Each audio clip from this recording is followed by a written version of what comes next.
Additionally, Article 132(1)(c)(3) of the Constitution provides that the President shall submit a report for debate to the National Assembly on the progress made in fulfilling the international obligations of the Republic.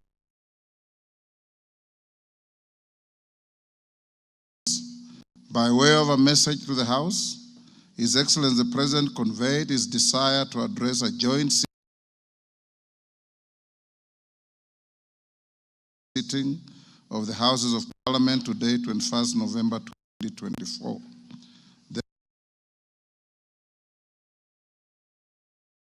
Therefore, pursuant to the provisions of Standing Order 22 of the National Assembly Standing Orders, and by Gazette Notice number 15327, which was published in the Kenya Gazette on 18th November 2024, and indeed as also notified to all members and the general public by way of newspaper notification published on 20th November 2024, I gave a notice of this special sitting of Parliament to the members of the National Assembly. Accordingly, honorable members, this special sitting is properly convened. Your Excellency, honorable members, distinguished guests, ladies and gentlemen, this year's President's address comes at a time when the country is set to host the 14th edition of the East African Community Interparliamentary Games. The Interparliamentary Games shall bring together participants from the member states of the East African Community and the East African Legislative Assembly, and are part of the deepening, widening, and tightening of the integration process. The Games are scheduled to commence next month on 7th December 2024 in Mombasa County, and all is set in readiness for these Games. Moving on, Your Excellency, it's in the custom of Parliament to recognize invited guests seated in our galleries. I therefore wish to recognize the following guests who are seated in the Speaker's row. Her Excellency Mama Rachel Ruto, First Lady of the Republic of Kenya, and other members of the First Family. His Excellency Honorable Professor 𝐒𝐓𝐀𝐃𝐃𝐃𝐑𝐄𝐒, the Deputy President of the Republic of Kenya and the spouse of the Deputy President, Her Excellency Dr. Joyce Kithure. Honorable Musalia Mudavadi EGH, the Prime Cabinet Secretary and Cabinet Secretary, Minister of Foreign Affairs and Diaspora Affairs. Your Excellency, honorable members, also present in the Speaker's row this afternoon are the Honorable Lady Justice Philomena Mbete Mwilu, MGH, Deputy Chief Justice and Vice President of the Supreme Court. She's accompanied by Honorable Justice Mohammed K. Ibrahim and Justice William Ouko, judges of the Supreme Court of Kenya. Also accompanying the Deputy Chief Justice are Honorable Justice Oscar Angote, presiding judge of the Environment and Land Court, Honorable Lady Justice Jemima Wanza Kelly, judge of the Employment and Labor Relations Court. We are also honored to have in our midst the immediate former speakers of the Houses of Parliament, the Honorable Justin Bedan Njoka Muturi, EGH, the Cabinet Secretary for Public Service and Human Capital Development, the Honorable Kenneth Marende, EGH, the Honorable Kenneth Makelo Lusaka, EGH, the current Governor of Bungoma County, Honorable 𝐒𝐓𝐀𝐃𝐃𝐃𝐓𝐄, and additionally, we also are pleased to be hosting a delegation visiting our Parliament from the Republic of the Gambia. Your Excellency, allow me to also recognize the chairperson of the Council of Governors, who is also the Governor of Wajir County, the Honorable Ahmed Abdullahi, and the Honorable Johnson Sakaja, Governor of the City of Nairobi County. May I also accord special recognition to all Cabinet Secretaries present, and particularly acknowledge 4 of them who are former ranking members of the Houses of Parliament. namely Aden Duale EGH,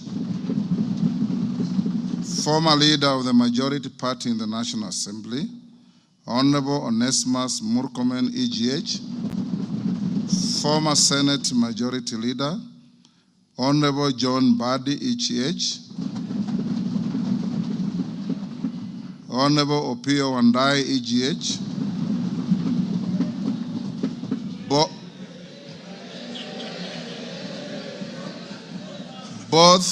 former leaders of the minority in the National Assembly.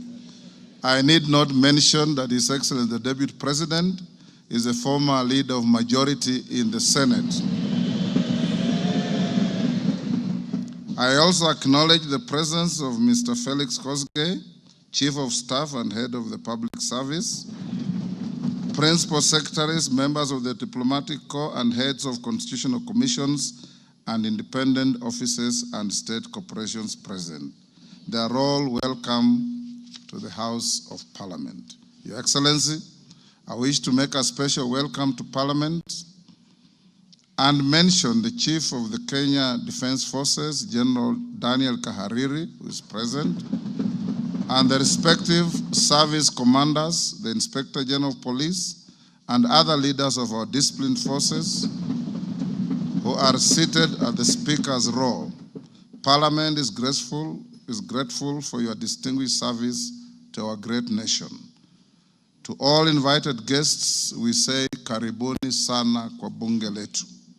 Your Excellency, honorable members, distinguished guests, ladies and gentlemen, it is now my singular honor and privilege to invite His Excellency the President of the Republic of Kenya and Commander-in-Chief of the Defense Forces to address this special sitting of Parliament. Welcome, Your Excellency.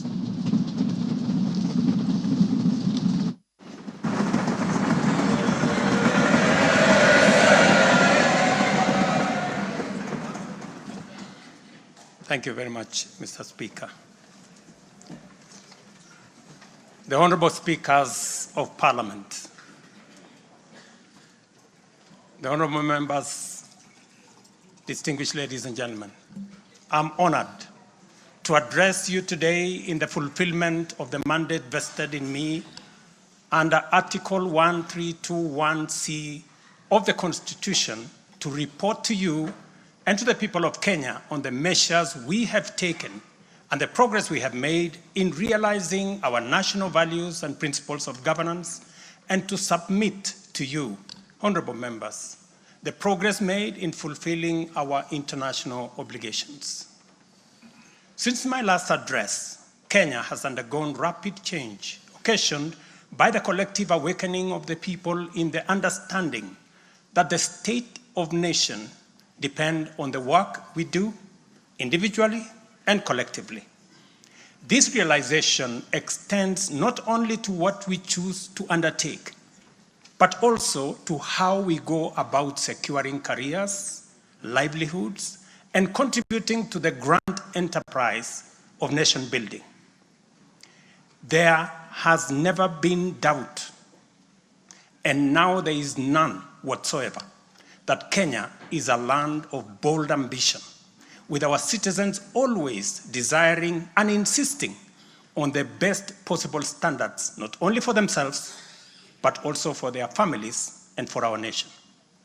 Consequently, our democracy has empowered citizens to ask questions and demand changes in the way their affairs are managed, driving the wheels of our nation's social, political, and economic transformation faster in the direction of excellence and prosperity. Rare are the times when leadership is ahead of the people. We are always striving to steer the machinery of state and government to keep pace with the aspirations of our citizens. We have learned through the hard as well as the more customary ways that listening is a full-time occupation of leadership, and that all questions asked by the people must be answered thoroughly and in full. We have learned never to take anything for granted and make every effort to call all our people to carry all our people along with us in the pursuit of our transformation. The context in which I make this national address is not only significantly different from previous occasions, but it is also a singular moment with unique historical implications for us all. It is an opportunity to affirm the principles and values of which our nation stands, review the steps we have taken, the path we have chosen in our journey of national development, and reinforce the commitments we have made to one another and to our beloved nation for the sake of the present and future generations.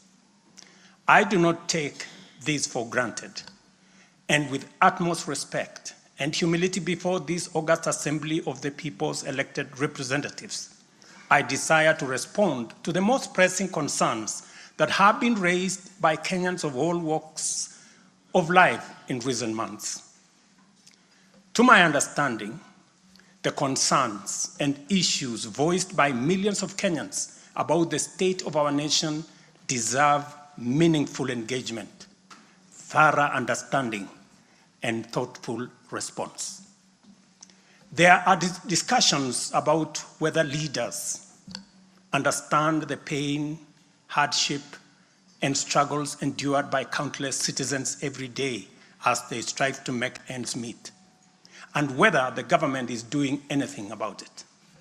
Similarly, many struggling Kenyans impatiently wonder, when will real money get to their pockets, and when will the jobs promised, which they deserve, become a reality?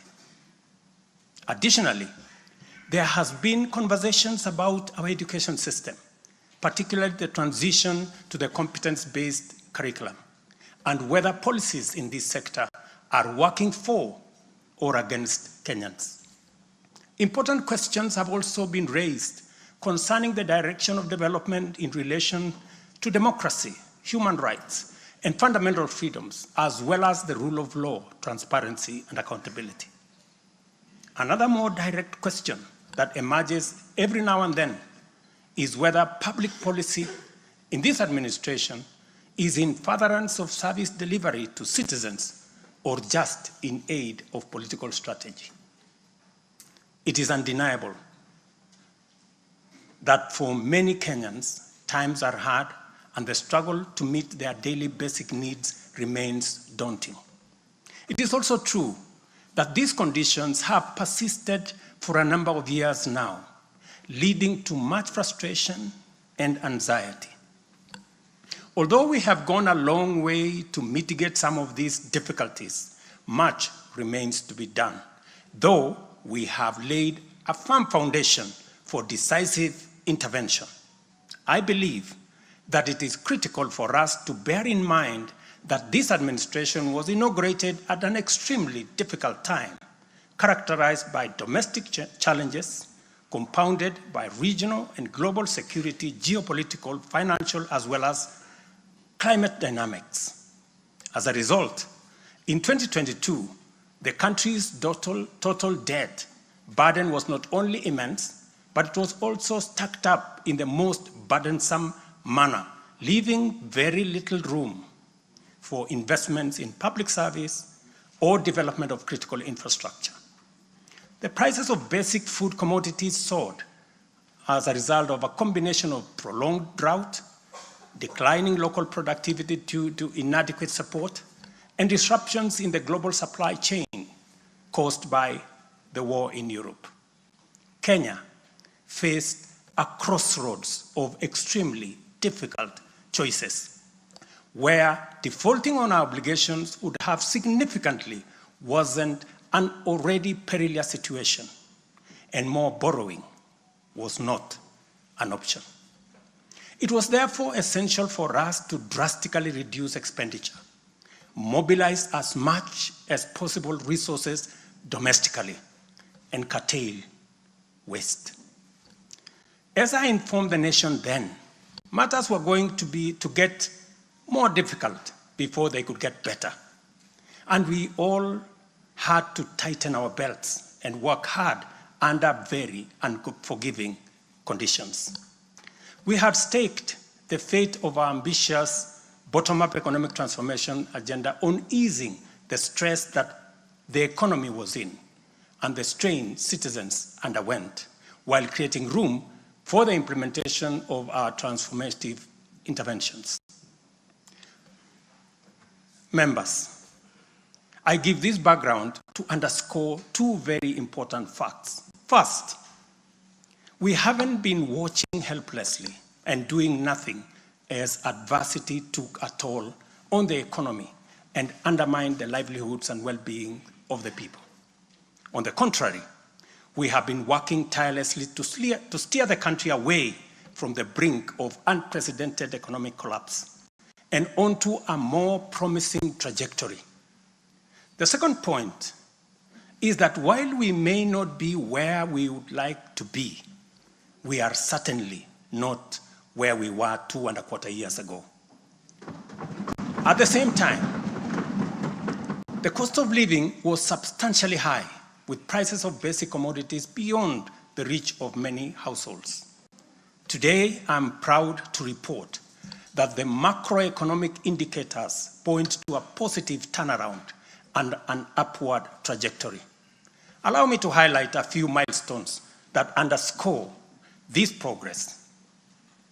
The shilling has stabilized significantly, appreciating from Kenya shillings 162 to the dollar in February 2024 to Kenya shillings 129 today, a remarkable gain of 20%. This recovery has restored confidence in our financial markets and significantly reduced the cost of servicing external debt, creating fiscal space for our development imperatives.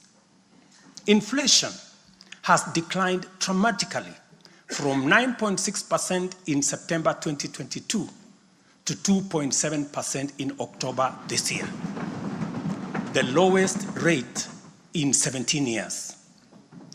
This achievement has been the consequence of favorable weather and our deliberate efforts to support farmers with affordable inputs, including subsidized fertilizer, leading not only to increased production but also productivity and lowering the prices of many cereals, including maize, pulses such as beans and peas.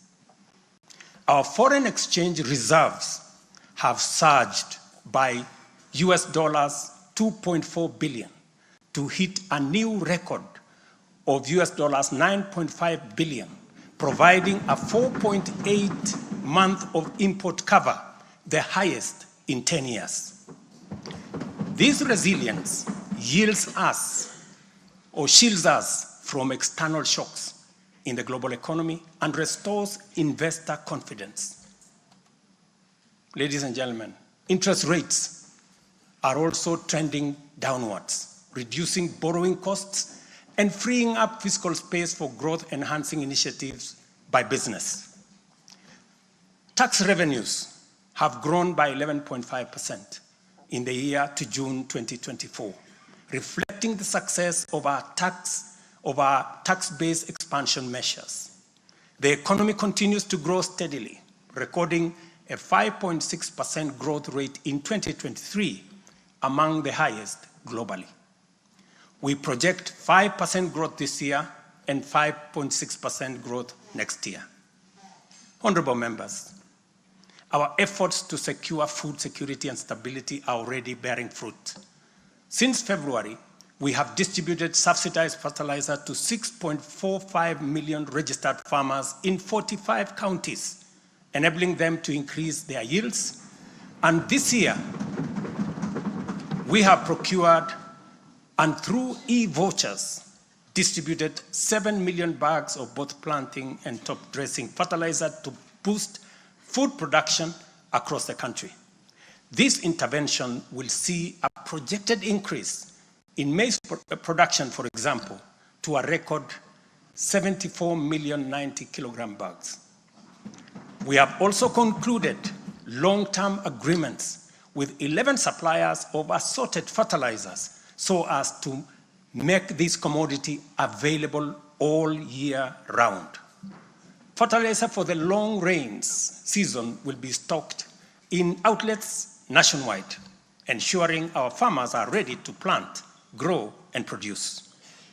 This forward momentum will not only increase our agricultural output, but also reduce our reliance on costly food imports, securing a more self-reliant and a more prosperous Kenya. This approach, rooted in my administration's policy to support production rather than subsidize consumption, has already made food more accessible, more affordable to many households. Today, Kenya boasts substantial national stocks. 47 million bags of 90-kilogram bags of maize are in our stores. 8.8 million bags of beans, 10.4 million bags of wheat, and 2.1 million bags of rice. Slowly but surely, we are building a food-secure Kenya, where families need not to worry or worry less about their next meal. In the sugar sector, we have achieved a historic milestone. All 17 sugar factories across Kenya are now operational, producing at impressive levels, while 4 new sugar factories are under construction. In July alone, domestic sugar production reached 84,000 metric tons, surpassing the national monthly consumption average of 40,000 metric tons. For the first time in recent history, Kenya is producing enough sugar to meet our local demand.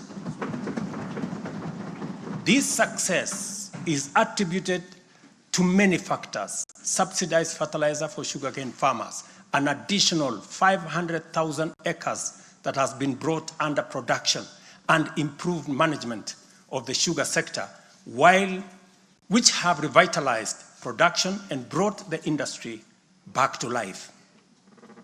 I just signed, as you know, the new sugar laws to provide further policy guidance as we seek to be a sugar exporting country shortly. In the coffee sector, we are on track to increase exports from 51,000 metric tons this year to 150,000 metric tons by 2027. The government has also raised disbursements from the 𝐒𝐓𝐀𝐃 Advance Fund from 2.7 billion to 6 billion Kenya shillings, complemented by an additional disbursement of 1.5 billion by the Commodities Fund. Average prices at the Nairobi Coffee Exchange have risen by 25%. And in the last financial year, the country produced and exported 48,000 metric tons, earning farmers Kenya shillings 25 billion. Additionally, 320,000 bags of fertilizer have been allocated specifically for the coffee sector. And we will be working with cooperatives to make sure this fertilizer is distributed at the nearest possible destination to the farmers. These interventions are expected to boost smallholder farmer earnings from Kenya shillings 300,000 to 500,000 per acre annually by the year 2027. The dairy sector remains a vital value chain with a quick turnaround impact on households in the economy. The government of Kenya has released and you members approved 3 billion shillings to modernize the new KCC, ensure farmers are paid on time, and maintain a high price of Kenya shillings 50 per litre. As a result, intake to KCC has increased from 100,000 litres a day to 220,000 litres a day by last month. Other strategic interventions include the extension of duty-free imports for feed manufacturing raw materials, subsidized artificial insemination services, and the reduction of sexed semen costs from 7,000 to 2,900 through the Kenya Animal Genetic Resource Center. These measures have led to a 14% increase in milk production from 4.6 billion litres in 2022 to 5.2 billion litres in 2023, with projections exceeding 6 billion litres this year. The value of exported dairy products has nearly doubled, rising from Kenya shillings 4.8 billion in 2022 to Kenya shillings 7.2 billion in 2023. These gains demonstrate how targeted policies can deliver tangible benefits to dairy farmers and drive growth in our economy. Honorable members, by 2022, the education sector was in a crisis with a lack of clarity in transition to the competence-based curriculum, a shortage of 110,000 teachers, and 23 out of 40 public universities were technically bankrupt and at risk of closure. Among those facing severe challenges were huge institutions, such as my own alma mater, University of Nairobi, Kenyatta University, Moi University, Egerton University, Maseno University, Masinde Muliro University. To address this issue in our education sector, we have already hired, as you know, members, 56,000 teachers and are in the process of recruiting another 20,000 by January next year. We have also ensured the seamless transition of learners from primary to junior secondary and domiciled grades 7, 8, and 9 in primary school, optimizing the use of existing infrastructure, ensuring the safety of young learners, and protecting parents from the high costs associated with boarding schools far away. Recognizing the financial challenges faced by our universities and TVETs, we introduced a new student-centered higher education funding model. This model gives priority to the most vulnerable students, offering them up to 95% back from the brink of collapse. The remaining challenges for a few universities, like Moi University, are related to internal administrative and governance issues, which I have given firm instructions that they should be addressed. To further enhance access to higher education, we launched the Open University of Kenya, and this House approved that exercise, paving the way for more students to achieve their academic goals. The institution's first cohort of students is scheduled to graduate next week on the 29th of November 2024. Honorable members, universal health coverage is a cornerstone of our transformation agenda and a matter that touches every Kenyan family. Despite health being a devolved function, we acknowledge the immense financial burden that comes with health. Counties have struggled with shortages of medicine, equipment, sometimes staff, hindering service delivery and leaving countless Kenyans with suboptimal access to health care. It would have been easy for me to step back and leave this responsibility to counties alone. But that would have been a disservice to Kenyans and a betrayal to our Constitution. Instead of engaging in debates about healthcare being devolved, I have chosen the hardest but necessary path of addressing this challenge head-on. Health delivery is not just about fulfilling a constitutional mandate by whatever level of government. It is about ensuring that healthcare is not a privilege for the few who can afford and a pipe dream for the many who cannot. For years, NHIF was saddled with debts and inefficiencies, and healthcare was being severely and negatively impacted. For far too long, too many households have lived on the edge, just one illness away from financial catastrophe. Our healthcare system has historically neglected the poor and vulnerable, leaving them without any option, while private sector medical covers remained out of reach for the majority. This is precisely what we will correct through the provision of universal health coverage. This agenda is not just about a promise. It is about a bold commitment to deliver health through transformative financing reforms, making healthcare accessible and affordable, digitizing our healthcare services to enhance efficiency, eliminate fraud, and stop corruption, and to empower a skilled and motivated health workforce. To honor our commitment on the universal health coverage, I signed into law 4 groundbreaking legislation on the 19th of October, passed by this August House. The Social Health Insurance Act replaced the outdated National Hospital Insurance Fund and established the Social Health Authority, which oversees 3 essential funds. This modern framework ensures that every Kenyan, especially the most vulnerable, can access quality healthcare services when they need it most.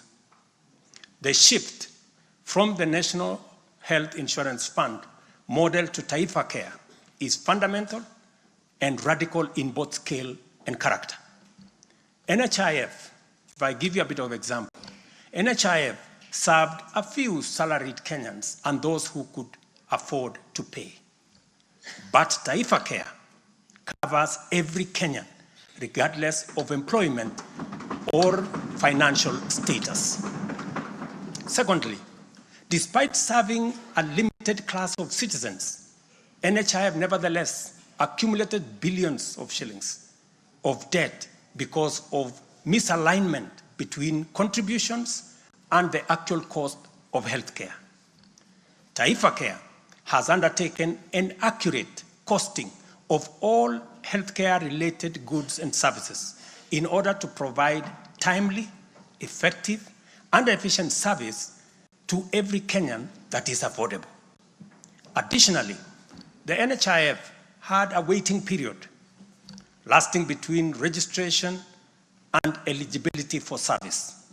I think it was like about 3 months. Under Taifa Care, citizens are eligible for all services upon registration. I therefore urge every Kenyan to take the most important step in securing dependable health care for themselves and their families. Register.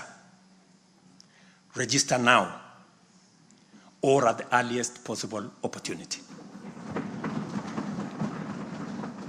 Honorable members, for the first time in our nation's history, free primary health care is increasingly becoming available at dispensaries, health centers, and hospitals.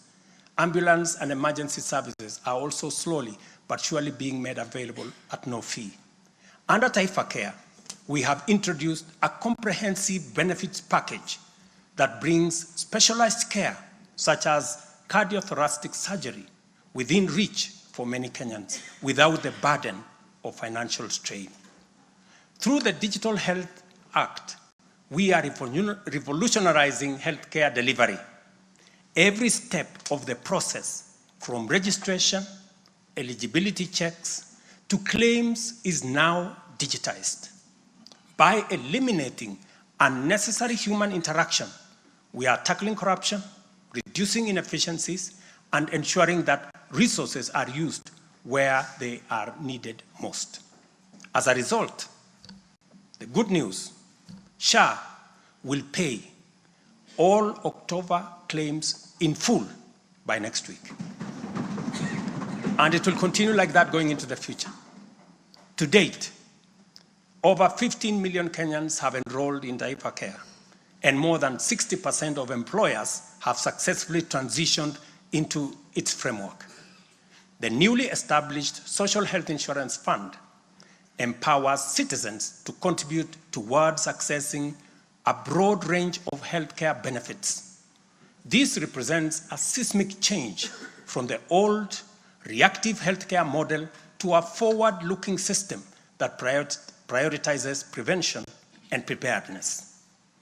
Once the transition from NHIF is complete and SHIP becomes fully operational, Kenya will have a healthcare system that guarantees dignity, peace of mind, and equitable access for every citizen for the first time in our 60 years of independence. Honorable members, we have launched an ambitious healthcare program, one that Kenya has always needed and deserved. Like any major transition, there are challenges, but I promise you, we are fully committed to making the system work. As we roll out this program, we are listening to citizen voices and collaborating with counties to deliver better healthcare services.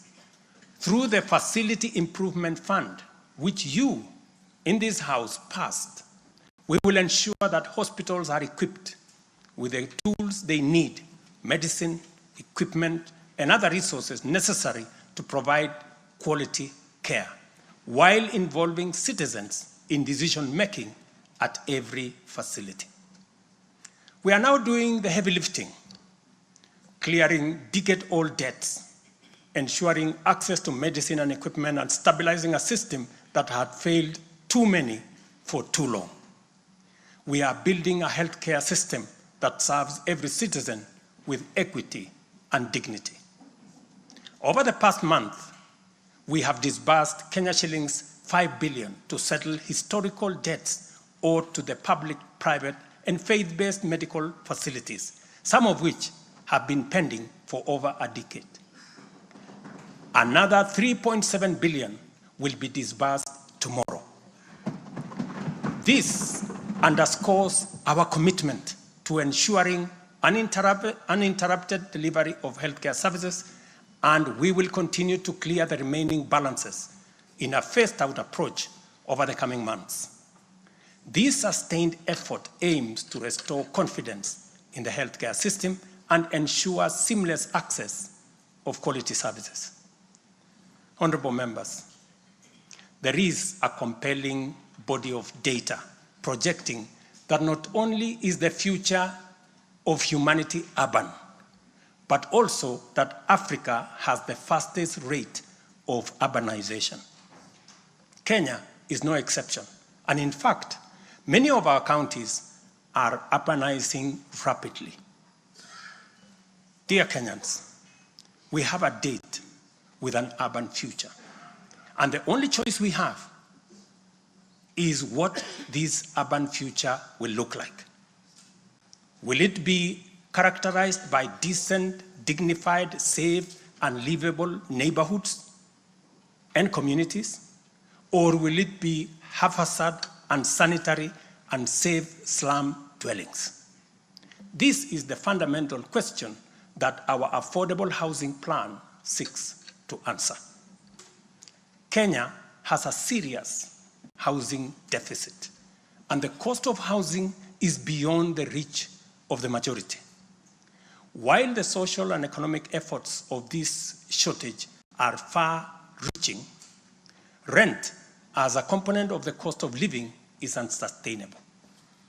People are forced to choose between enduring long, punishing commutes to faraway homes or taking up less desirable spaces within reach. Supplying the number of units required to fill the affordable housing gap requires us to undertake construction throughout the country at the rate of 200,000 new housing units every year for 10 years. Many people have asked why they should be interested in affordable housing project in rural areas. If you look around, you will witness the signs of our urban future. Land sizes are becoming smaller as the population grows in rural agricultural areas. To protect agriculture and food security from the effects of uncontrolled land fragmentation, urbanization must be planned and must be controlled. And the affordable housing program is therefore a vital component of integrated land use planning and development program that we are implementing throughout the country and in every county. Each unit of housing drives demand for different types of labor, professional services, and materials, bringing laborers, masons, bricklayers, artisans, electricians, and carpenters, as well as architects engineers, and quantity surveyors, lawyers, real estate economists into the equation. Affordable housing is also a major opportunity for manufacturers, developers, and other industries. In other words, the economic boost from housing pillar of our bottom-up economic transformation agenda is significant and undeniably much needed. As we speak, affordable housing now directly accounts for 164,000 new jobs created over the past 1 year. Honorable members, today marks a significant milestone in our journey towards providing decent and affordable housing for all. After 2 years of hard work under the Affordable Housing Program, I am proud to announce, and you have seen it in the newspapers, the launch of the sale of the first 4,888 housing units, now in completion, across 21 social housing projects.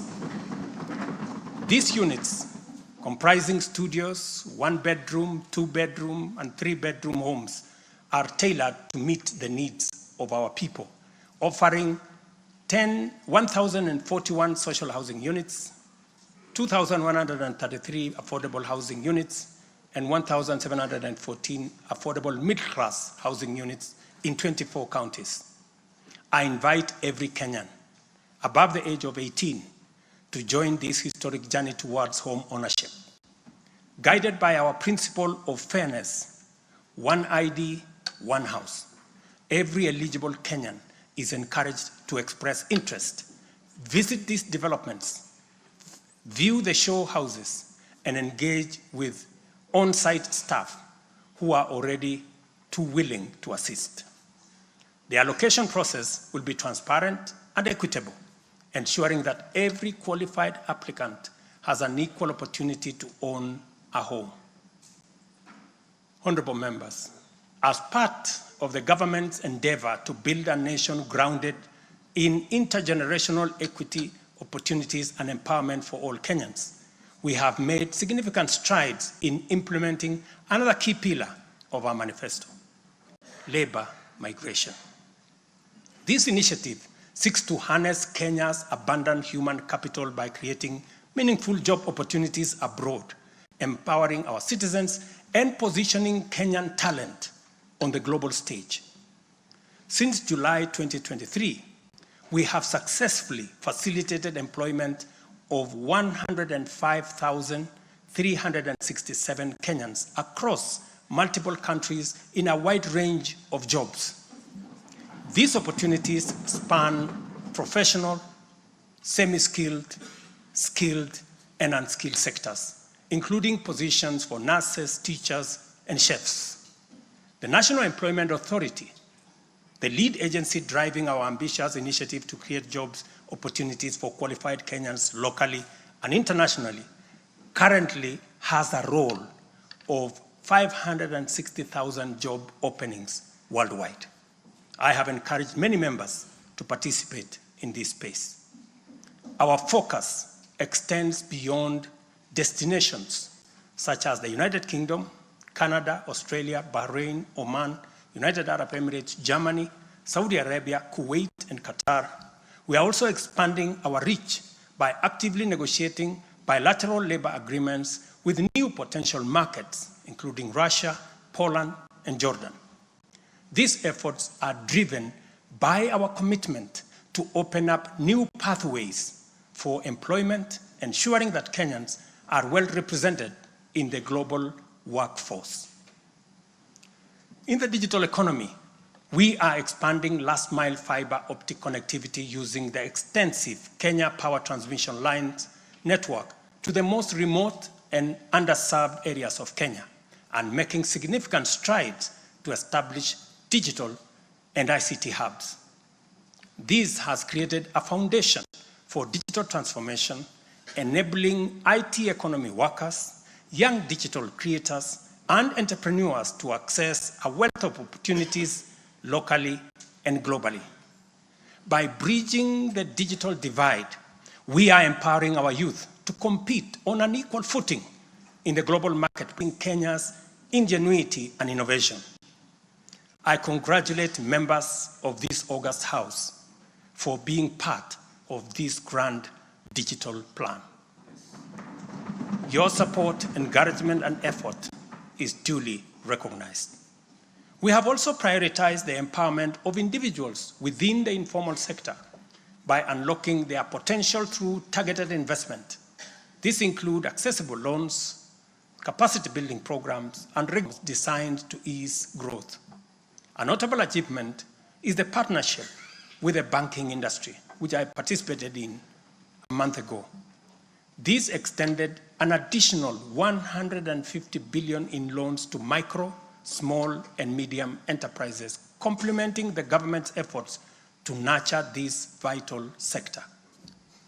On financial inclusion, we have made remarkable progress through the Hustler Fund. To date, this innovative initiative has disbursed Kenya shillings 60 billion, benefiting 24.6 million Kenyans and mobilized over 3.3 billion in savings. The fund maintains a repeat customer base of 8.5 million beneficiaries with a repayment rate of 79%. To mark the fund's second anniversary, we have taken a bold step by launching a third product specifically tailored for small and medium enterprises.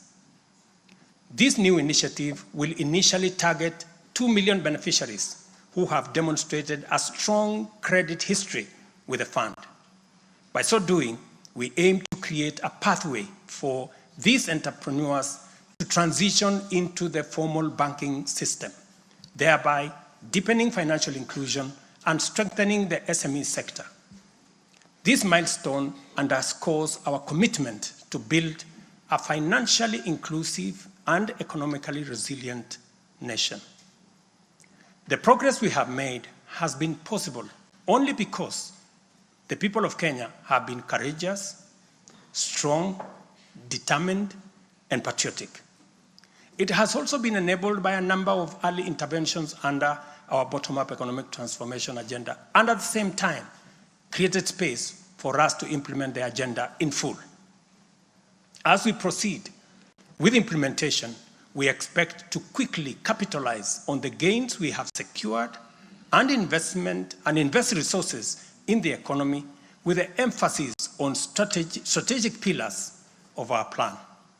As more projects get off the ground, more people get hired, liquidity levels improve, more money ends up in people's pockets.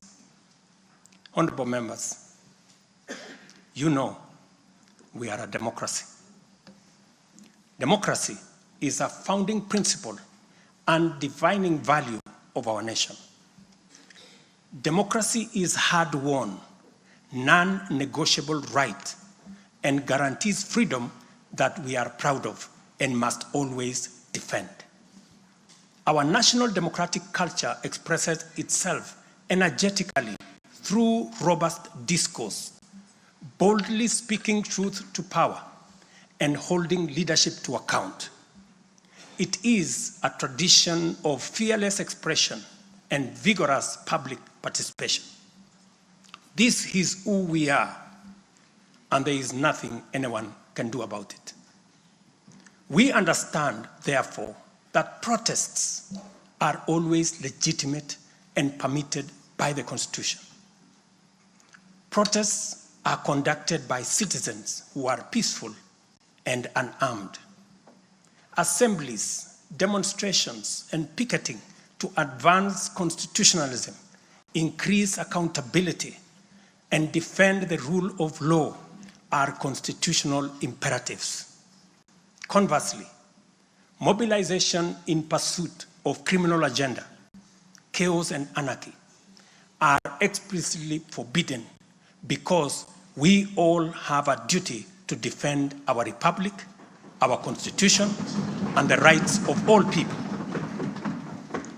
The government, in particular, must remain vigilant at all times against modern threats to the sovereignty and territorial integrity of our nation, as well as public order, peace, and security. In this digital era, characterized by transformative innovations, including artificial intelligence, it has never been easier to inform, educate, and entertain the people. At the same time, it has never been easier to misinform, mislead, disinform, incite, and alarm the public.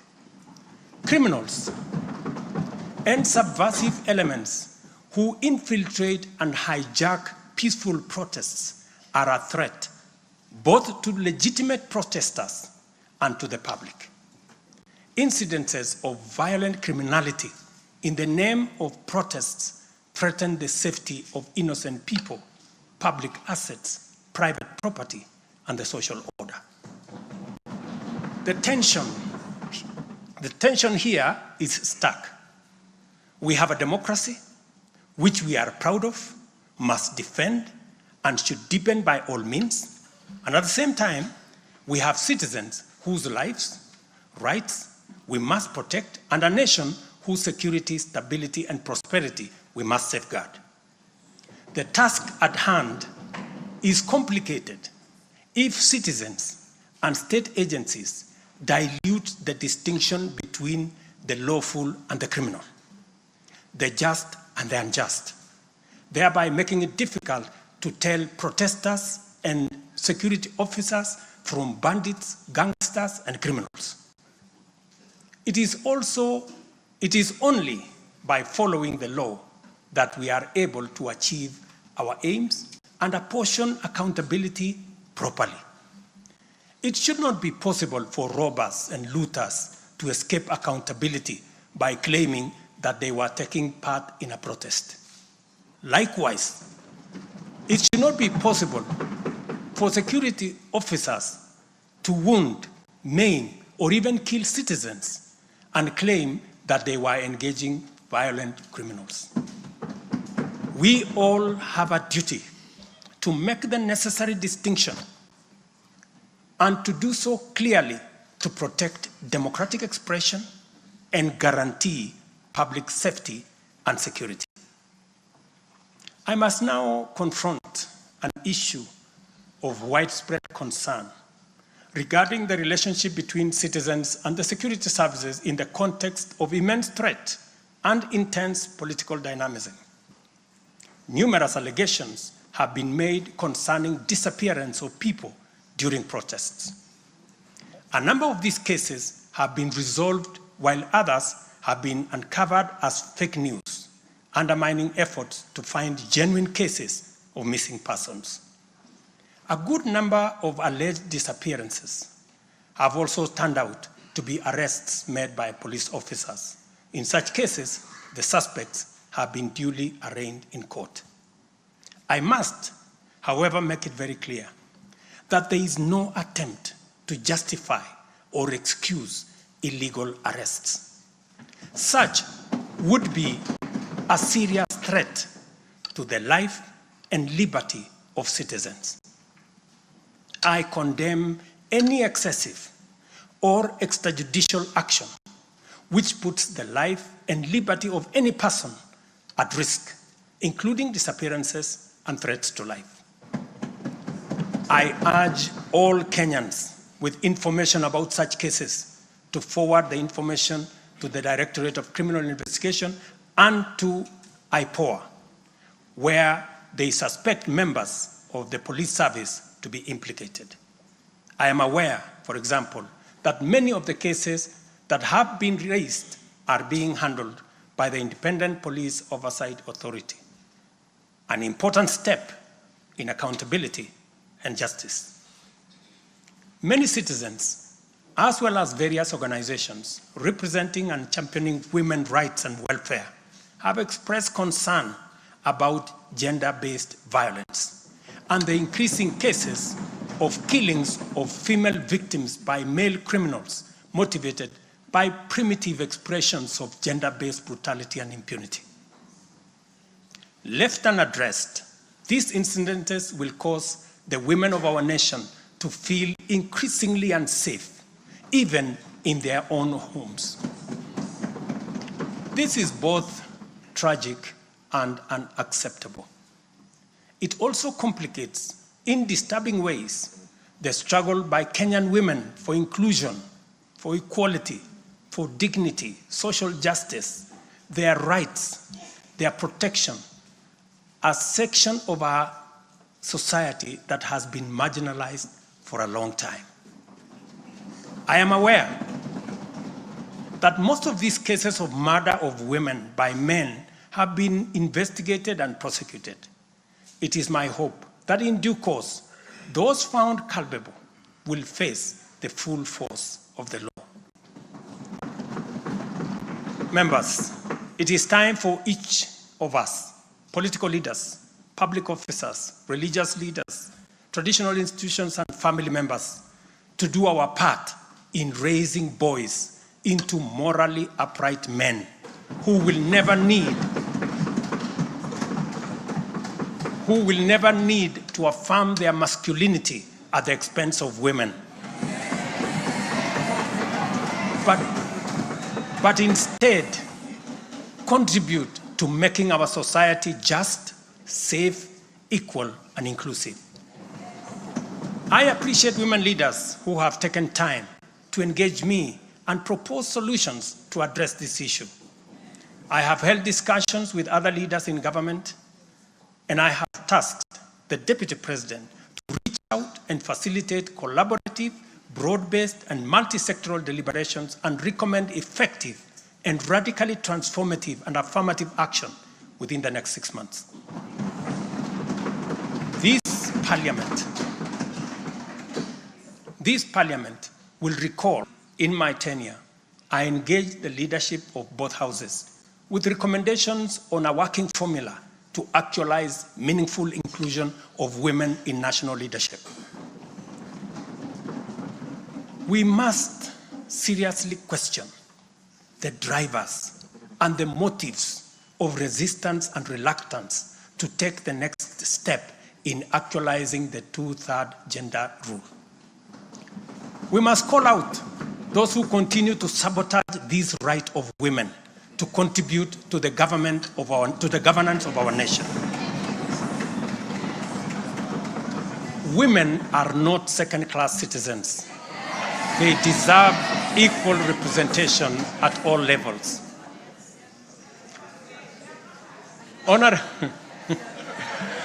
Honorable members,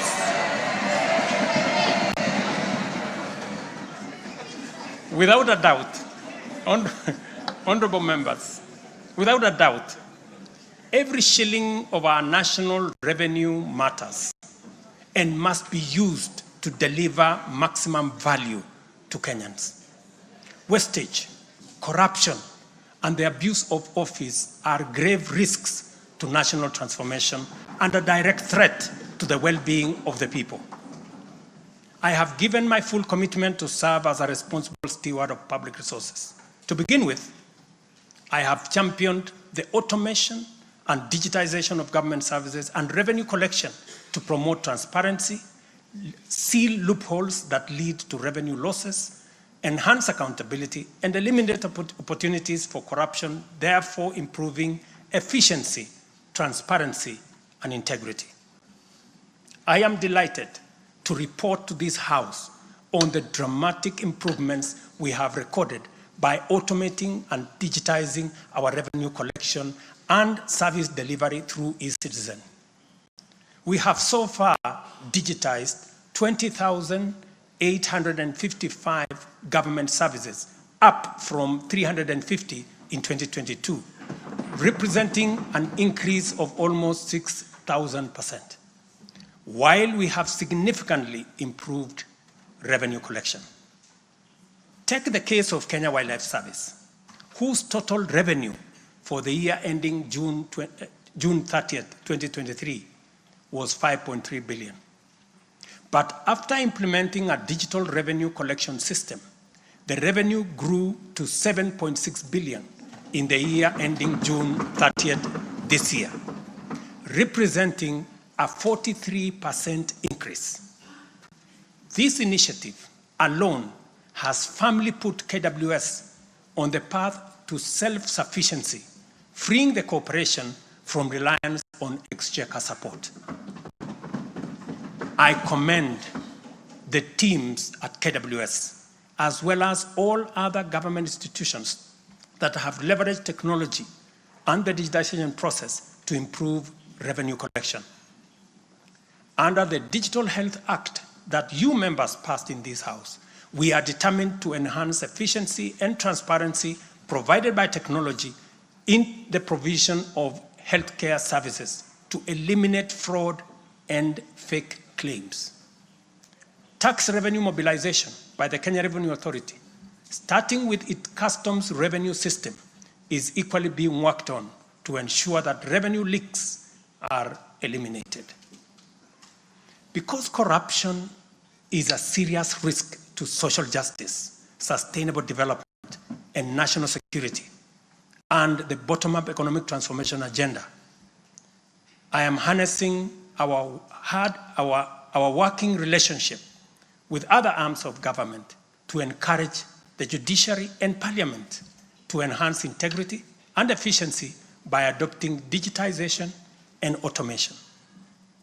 As I do so, I must caution that all these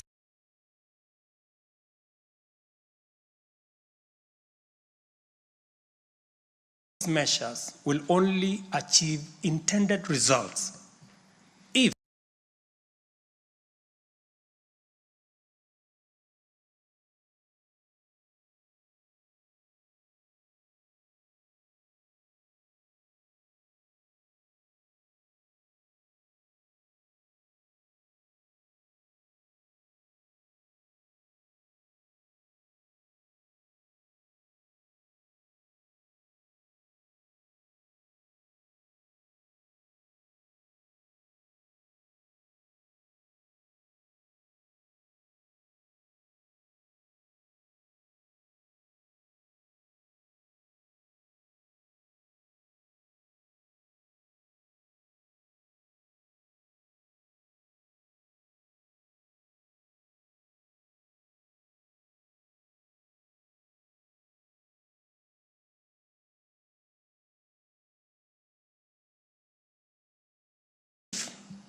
and only if the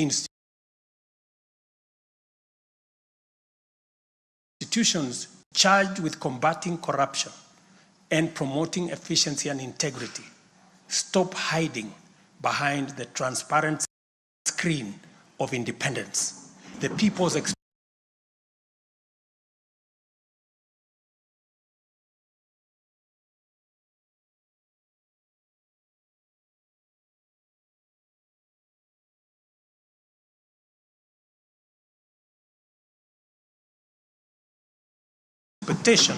on matters integrity.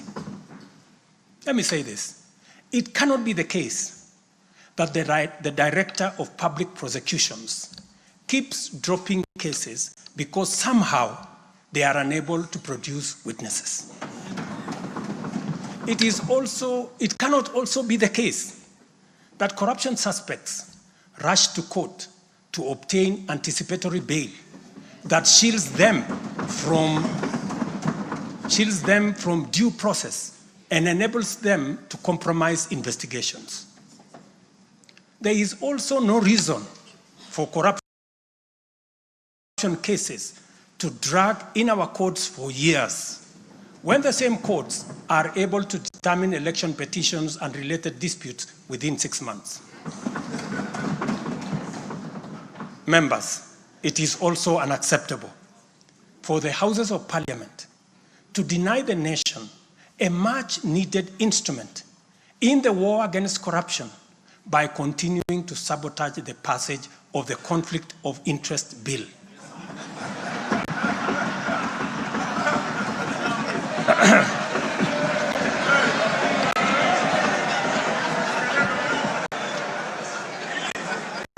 I implore you, honorable members, to stop dragging your feet on this bill. Unless, my friends, there is a conflict of interest in the passing of the conflict of interest legislation. Similarly, The National Treasury has been dragging its feet in the implementation of an e-procurement system for the last 10 years. Today, I have directed the National Treasury to roll out the e-procurement system by the end of the first quarter of 2025 and ensure that going forward, only procurement undertaken